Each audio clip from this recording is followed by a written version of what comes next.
అన్నయ్య వరసయ్యే వ్యక్తితో ప్రేమలో పడ్డ యువతి తల్లిదండ్రులు వద్దన్నందుకు ఆత్మహత్య. సంగారెడ్డి జిల్లాలో ఒక విషాదం చోటు చేసుకుంది. ఉన్నత చదువులు పూర్తి చేసి మంచి ఉద్యోగం సాధించి కుటుంబానికి ఆనందం తెస్తుందనుకున్న కూతురు ప్రాణాలు తీసుకోవడం ఊరిని కన్నీటిలో మునిగేలా చేసింది. శివంపేట మండలంలోని తాళ్లపల్లి తండాకు చెందిన దానవత స్వరూప కేశియా నాయక్ దంపతుల మూడో కూతురు సక్కుబాయ్ ఎంబీఏ పూర్తి చేసింది.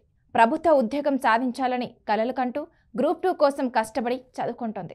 ఇక ఇదిలా ఉంటే హైదరాబాద్లో ప్రైవేటు ఉద్యోగం చేస్తున్న సమయంలో సంగారెడ్డి జిల్లాకు చెందిన ఓ కానిస్టేబుల్తో ఆమెకు పరిచయం ఏర్పడింది. ఆ పరిచయం క్రమంగా ప్రేమగా మారింది. అతనితో పెళ్లి చేసుకోవాలని సక్కుబాయ్ తల్లిదండ్రులను ఒప్పించేందుకు ప్రయత్నించింది.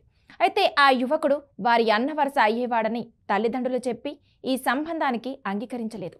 దీంతో సక్కుబాయ్ తీవ్ర మనోవేదనకు గురైంది. రోజురోజుకు ముభావంగా మారింది. హైదరాబాద్కి వెళ్లి ఉద్యోగం చేస్తానని చెప్పిన తల్లిదండ్రులు అంగీకరించలేదు. ఈ పరిస్థితిలో సెప్టెంబర్ 1న కుటుంబ సభ్యులు పొలం పనులకెళ్లగా ఇంట్లో ఒంటరిగా ఉన్న సక్కుబాయ్ గడ్డి మందు తాగేసింది. తర్వాత తన తండ్రికి ఫోన్ చేసి చెప్పింది. వెంటనే తండ్రి పొరుగువారితో కలిసి ఆమెను నర్సాపూర్ ప్రభుత్వ ఆసుపత్రికి తీసుకెళ్లాడు. ఇక పరిస్థితి విషమించడంతో గాంధీ ఆసుపత్రికి తరలించారు. అక్కడ చికిత్స పొందుతూ సెప్టెంబర్ 3 రాత్రి ఆమె ప్రాణాలు కోల్పోయింది. కూతురి అకాల మరణంతో కుటుంబంలో విషాదం నెలకొంది. ఇక తల్లిదండ్రుల ఫిర్యాదు మేరకు పోలీసులు కేసు నమోదు చేసి దర్యాప్తు చేస్తున్నారు. ఇక ఈ ఘటనలో చట్టపరంగా జరిగే ప్రక్రియ సాధారణంగా ఇలా ఉంటుంది. మొదటగా కుటుంబ సభ్యులు ఇచ్చిన ఫిర్యాదు ఆధారంగా పోలీసులు కేసు నమోదు చేస్తారు.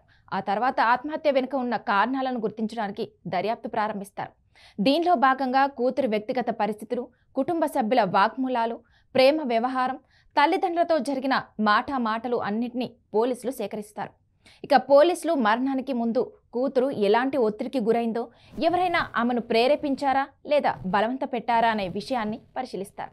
ఆసుపత్రిలో మరణించినందువలన పోస్టుమార్టం తప్పనిసరిగా చేస్తారు. ఇక పోస్టుమార్టం రిపోర్టు ఆధారంగా మరణానికి ఖచ్చితమైన కారణం ఏంటో తెలుస్తుంది. దర్యాప్తు తర్వాత ఎవరైనా వ్యక్తులు కూతురి మరణానికి పరోక్షంగా కారణమని తేలితే వారిపై కూడా కేసు నమోదు చేసి కోర్టులో అభియోగ పత్రం దాఖలు చేస్తారు. ఇక కేసు విచారణలో కోర్టు సాక్ష్యాధారాలు, వాగ్మూలాలు, పోస్టుమార్టం రిపోర్ట్ అన్నీ పరిశీలించి తుది తీర్పు ఇస్తుంది. ఇక మరణానికి ఇతర కారణాలు లేకపోతే పోలీసులు ఆ విషయాన్ని నివేదికలో స్పష్టంగా పేర్కొని దర్యాప్తును ముగిస్తారు. ఇలా మొత్తం చట్టపరంగా ప్రతి దశలో విచారణ జరుగుతుంది.